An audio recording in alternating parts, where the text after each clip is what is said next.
I want to give all praise and glory to Yahweh Bahasham, Yahweh Shai Bahasham Ha Rakakwadash. Double honors unto our apostle elders, which rule Great Millstone Well, and Shalom to the hopeful elect of the nation of Israel, Wa Ba Babal. Alright, this is Matthew 12, and I'm going to just start at verse 1. It says, At that time, Yahweh Shai went on the Sabbath day through the corn, and his disciples were an hungered, and began to pluck the ears of corn and to eat. But when the Pharisees saw it, they said unto him, Behold, thy disciples do that which is not lawful to do on the Sabbath day.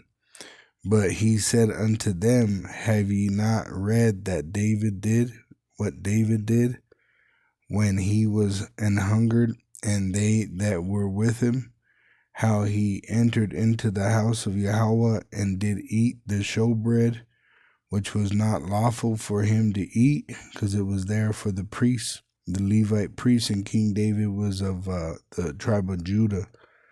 Neither for them which were with him, but only for the priests.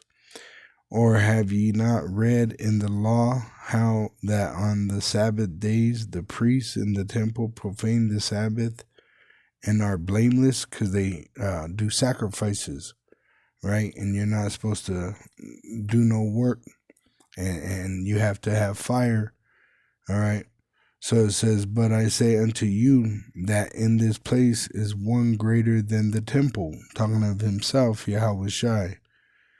But if ye had known what this meaneth, I will have mercy and not sacrifice, ye would not have condemned the guiltless, but Yahushua was innocent. It says in verse 8, For the Son of Man, when you see red letter, it's Yahushua speaking, For the Son of Man is Lord even of the Sabbath day, which he created the Sabbath day. All right, and he created the Sabbath day for man and not the man for the Sabbath day.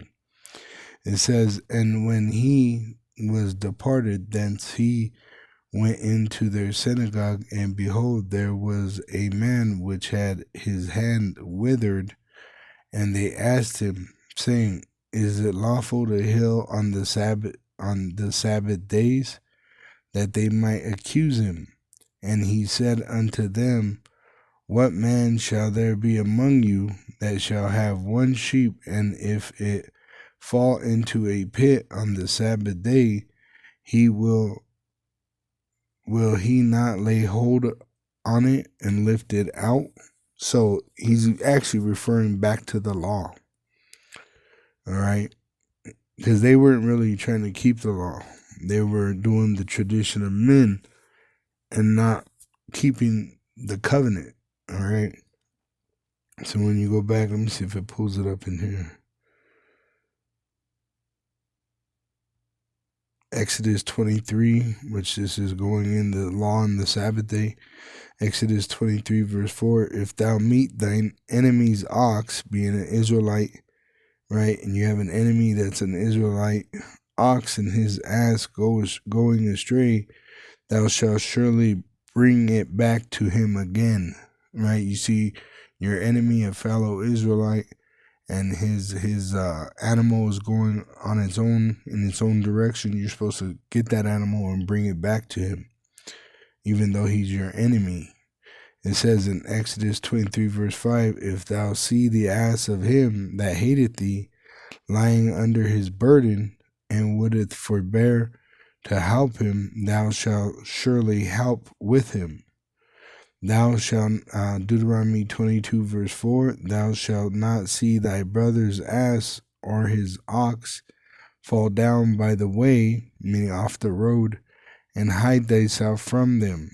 Thou shalt surely help him to lift them up again. So say you see a brother that's in the truth, but you and him don't get along, but you see him broken down on the side of the road, you're supposed to help that brother. All right, you're supposed to put your differences aside and continue in the faith and help him to go about his way. All right. And what the Pharisees were doing was hypocrisy. All right, they were acting like they were. Let me go to Matthew 5 and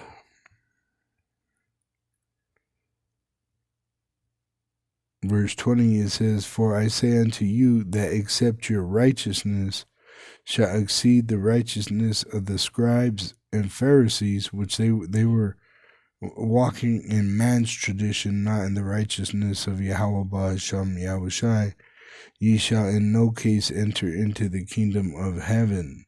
Right? Because you're commanded to be perfect. "Be ye therefore perfect, even as your Father which is in heaven is perfect." So you're supposed to cleave to the word of Yahweh, and it's to perfect the saints in the belief of Yahweh Shai, because it speaks of him. All right, he is the word made flesh. All right, now let's go down to, let's see, verse 12, Matthew 12, verse 12. "How much then is a man better than a sheep? Wherefore it is lawful to do well on the Sabbath days." So it's good for you to do well, which really, he was saying, keep the commandment, because you're commanded to go out of your way for your brother, even on a Sabbath day, even if he's your enemy. It says in Matthew 12, verse 13, "Then saith he to the man, Stretch forth thine hand, and he stretched it forth, and it was restored whole, like as the other. Then the Pharisees went out and held a council against him, how they might destroy him," because he was going to destroy the cash cow that they got going on under the Edomite Romans and with the Greek Edomites, all right, which they were taxing the people, their own people, all right. It says, "But when Yahushua knew it, he withdrew himself from thence, and great multitudes followed him, and he healed them all, and charged them that they should not make him known," Matthew 12, verse 17, "that it might be fulfilled which was spoken by Isaiah," which is Isaiah the prophet, saying, "Behold, my servant whom I have chosen, my beloved," even it says, "in whom my soul is well pleased. I will put my spirit upon him, and he shall show judgment to the Gentiles," which are the Israelites. Go to interlinear.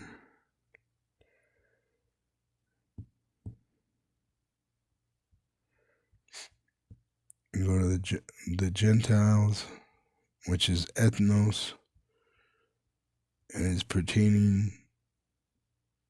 Paul uses the term for, it says Gentile Christians, but that'd be the Israelites that were amongst the heathen. All right. So verse 19, it says, "He shall not strive nor cry, neither shall any man hear his voice in the streets. A bruised reed shall he not break, and smoking flax shall he not quench, till he send forth judgment unto victory, and in his name shall the Gentiles trust." Once again, ethnos, which is pertaining to the Israelites. Ethnos. A tribe, a nation. And it says, worshiping the true God, which they went from worshiping the pagan gods. This is why they were Gentiles, Hellenized. But it says that these are the Israelites, right? To bring them from the way of the heathen into the way of being an Israelite that serves Yahweh Bahasham Yahushai. This is our victory. It says, "Then was brought unto him one possessed with a devil, blind and dumb, and he healed him, insomuch that the blind and dumb both spake and saw. And all the people were amazed and said, Is not this the son of David? Which Yahushua came from the lineage of King David, his father Joseph. All right, went back to King David. Yahushua was the reincarnation of King Solomon. Verse 24, but when the Pharisees heard it, they said, This fellow does not cast out devils, but by Beelzebub, the prince of the devils. So they're saying by Satan, right? He's doing witchcraft. And Yahushua knew their thoughts and said unto them, Every kingdom divided against itself is brought to desolation, and every city or house divided against itself shall not stand. And this is why the 2/3 that reject the truth, that reject Yahweh Ba'ashem Yahushai, they're going to be in the lake of fire. All right, the Lord is going to purify the kingdom of heaven. And if Satan, verse 26, and if Satan shall cast out Satan, he is divided against himself. How shall then his kingdom stand? Which the kingdom of Satan is the so-called white race and their system, and they're the wicked that rule the world, and they're being moved by the spirit of Beelzebub, and this is why their kingdom is falling, all right, because it's divided. It says in verse 27, and if I by Beelzebub cast out devils, by whom do your children cast them out? Therefore they shall be your judges, which they're going to be condemning their past generations, because they're going to find themselves in the lake of fire, because really those will be the reincarnation of those men. All right. Verse 28, but if I cast out devils by the spirit of Yahweh, then the kingdom of Yahweh is come unto you, right? Giving us the power to tread on serpents and scorpions, all right? It says, or else how can one enter into a strong man's house and spoil his goods, except he first bind the strong man, and then he will spoil his house, right? Which Yahweh sent one stronger than Esau. He sent Yahushai, all right? And by his sacrifice, he's bound this devil to destruction, all right? It says in verse 30, he that is not with me is against me, and he that gathereth not with me scattereth abroad. Which you got to remember, Yahushua is the word. And this is why it says in Revelation 19 and 13, it says, and he was clothed with a vesture dipped in blood, because it tells you his judgment, and his name is called the Word of Yahweh. So it's all about Yahweh Ba'ashem Yahushai, and Yahweh gave us his word, and his word speaks of Yahushai. All right, this is why we're clean by the word. You're supposed to be in this word day and night. John 15 and 3, now ye are clean through the word which I have spoken unto you. Abide in me, and I in you. How? By the word. John 14 and 6, Yahushua saith unto him, I am the way, the truth, and the life. No man cometh unto the Father but by me. All right, and that's why we have a sure word of prophecy. All right, there's going to be men that are hypocrites, and they're hypocrites like the Pharisees in the past. They were acting like they were more righteous than thou, but in fact they were wicked. All right, it says in 1 John 3 verse 7, little sons, let no man deceive you. He that doth righteousness is righteous, even as he is righteous. Which that righteousness is the commandment. All right. Let me pull it up. Righteousness.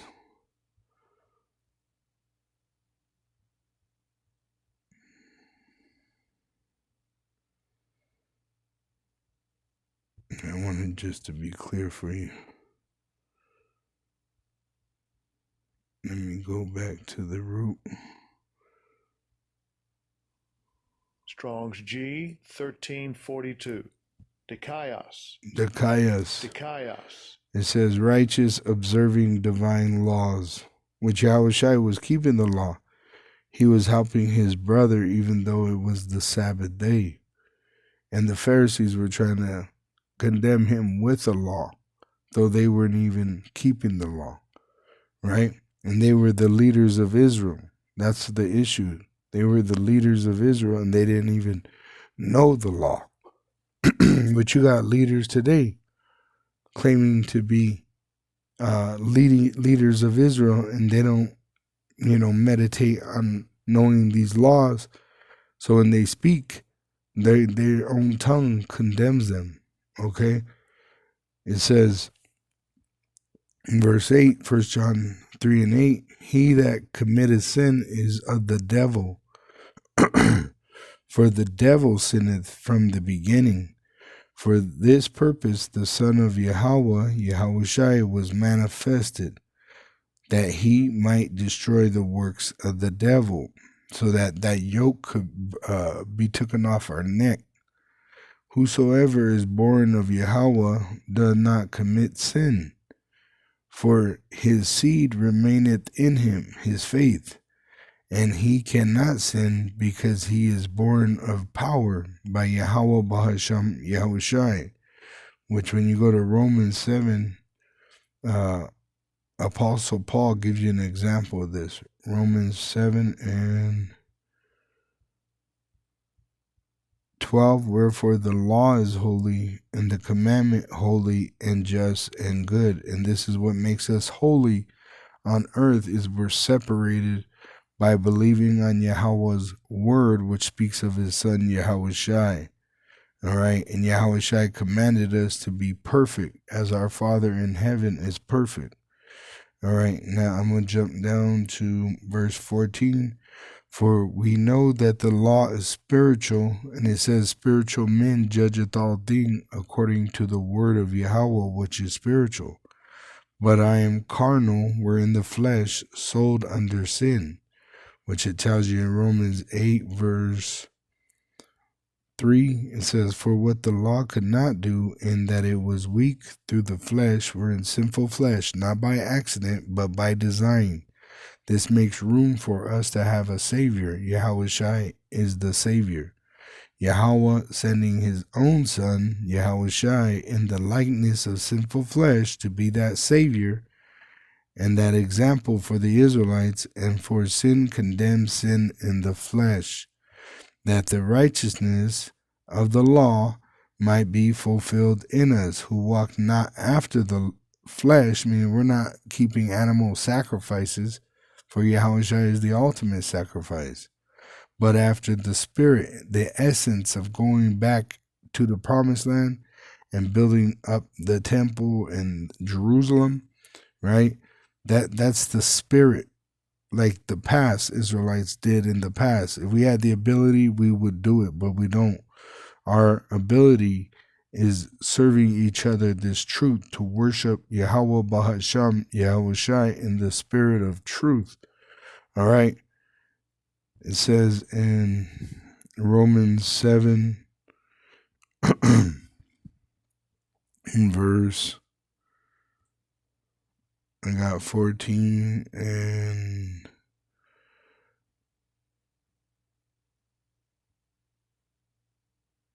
right here in verse 20, it says, now if I do that, I would not, meaning he finds himself in sin because he don't want to sin, but we're in sinful flesh.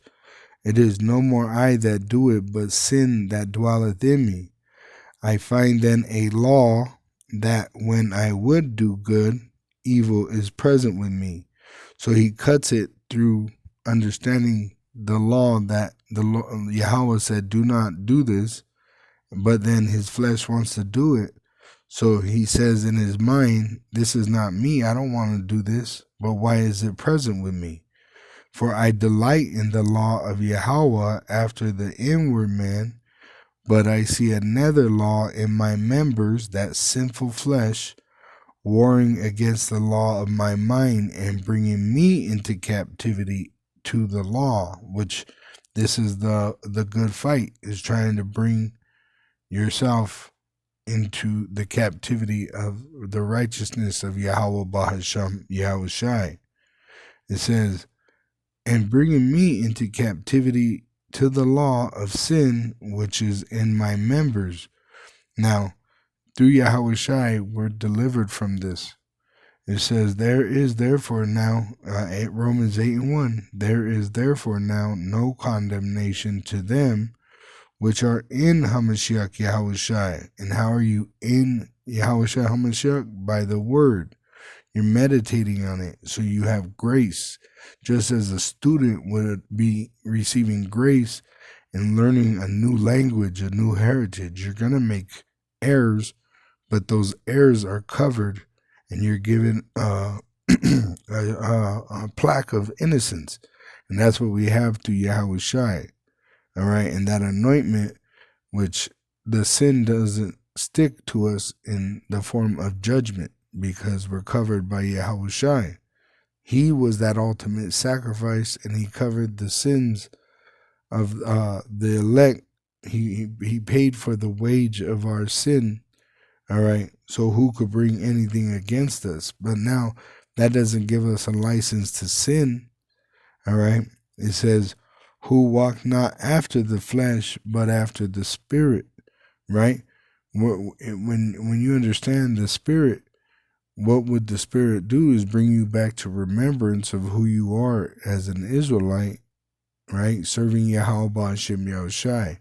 And if you read the scriptures, you would understand that the Israelites that were cast out of Jerusalem, exiled, their desire was to go back and build everything back up. All right, so we can't do that once again now in the flesh. So the Lord has us doing it by the Spirit, which when you read, what they did was they were reading the law in the land.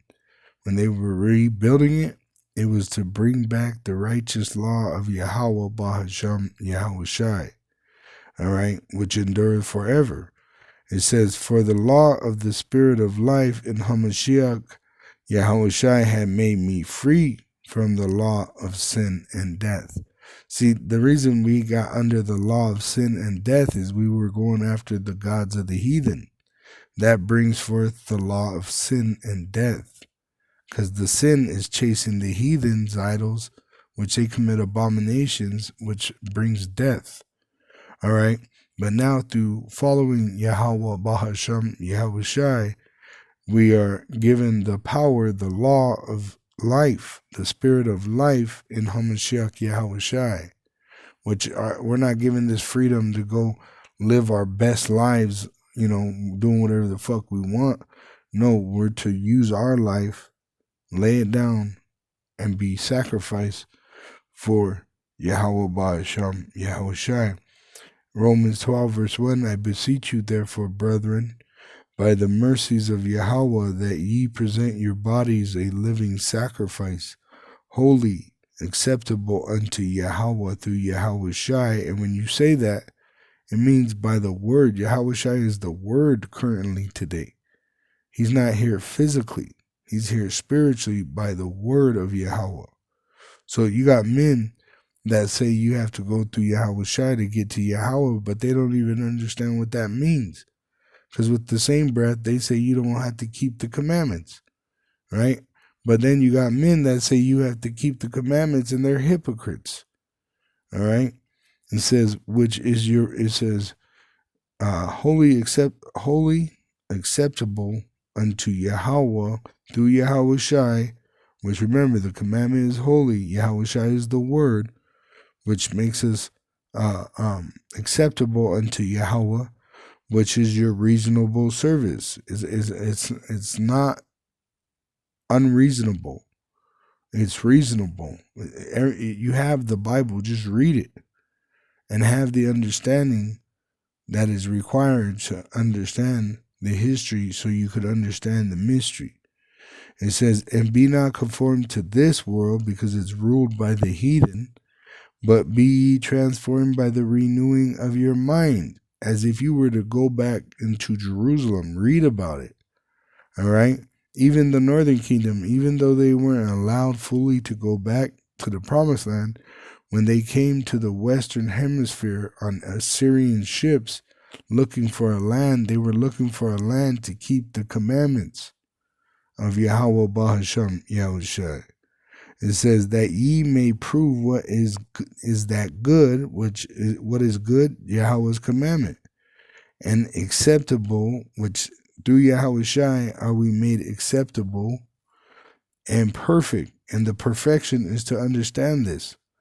Well, will of Yahweh, this is the will of Yahweh. He wants to give us the kingdom of heaven. But what's it saying? Nothing unclean shall enter in. So we have to be washed by this word, which is Yahushua. It says in Revelation 21:22.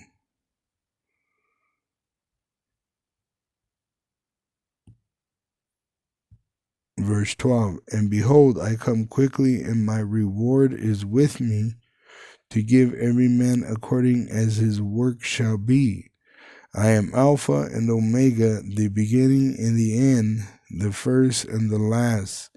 Blessed are they that do his commandments, that they may have right to the tree of life, which the fruit of the righteous is the tree of life, and may enter in through the gates into the city. For without are dogs, just running after your own instinct, and sorcerers, which you're going after the idols of the heathen, and whoremongers, pimps, and murderers, and idolaters, and whosoever loveth and maketh a lie.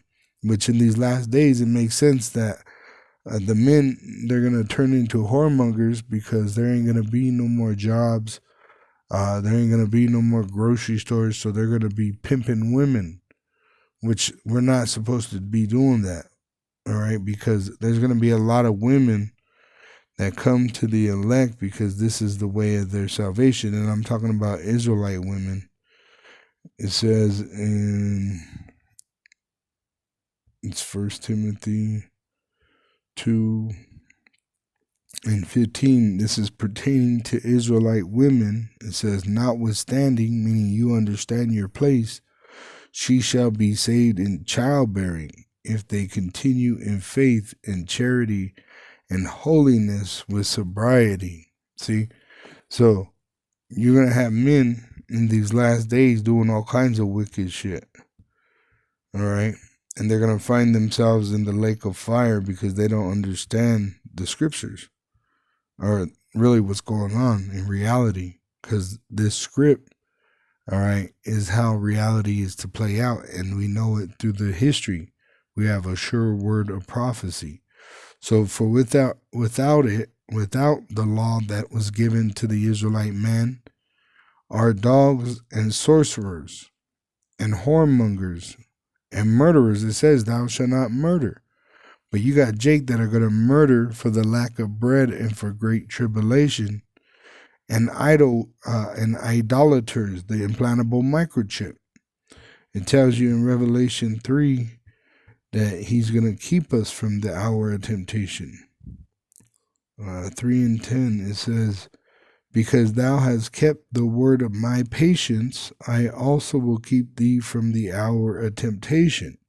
It's going to be done by a spirit, but it's going to remind us that it's not lawful for us to take the implantable microchip, which is a form of idolatry. It says, I also will keep thee from the hour of temptation, which is going to be an experiment that's ran on the world. The so-called white race is going to make an implantable microchip mandatory for buying and selling, which shall come upon all the world to try them that dwell upon the earth. Behold, I come quickly, hold that fast, which we have a sure word of prophecy, which thou hast, that no man take that crown. You got to fight for this faith. All right, there's more false prophets than the real prophets. But according to the word, you're able to understand who are the true prophets and who are not. It says, him that overcometh will I make a pillar in the temple of my power. The temple is where the law was, and a pillar does not move, of my power, and he shall go no more out, and I will write upon him the name of my power, and the name of the city of my power, which is New Jerusalem, the new city of peace, which that's what we would be doing if we had the physical power to do it. We would be going back to the land and rebuilding just as it was in the past, or just as the Israelites went in the first time to take the land. All right. But now we have to wait. We have to patiently wait. And while we patiently wait, we're practicing these righteous acts. It says, which cometh down out of heaven from my power, and I will write upon him my new name. He that hath an ear to hear, let him hear what the Spirit saith unto the churches. With that, I give all praise and glory to Yahweh Bahasham, Yahweh Shai Bahasham Ha Rakakwadash, double honors to our apostle elders, which taught us the truth, and which rule great millstone. While in Shalom to the hopeful elect of the nation of Israel, while above all.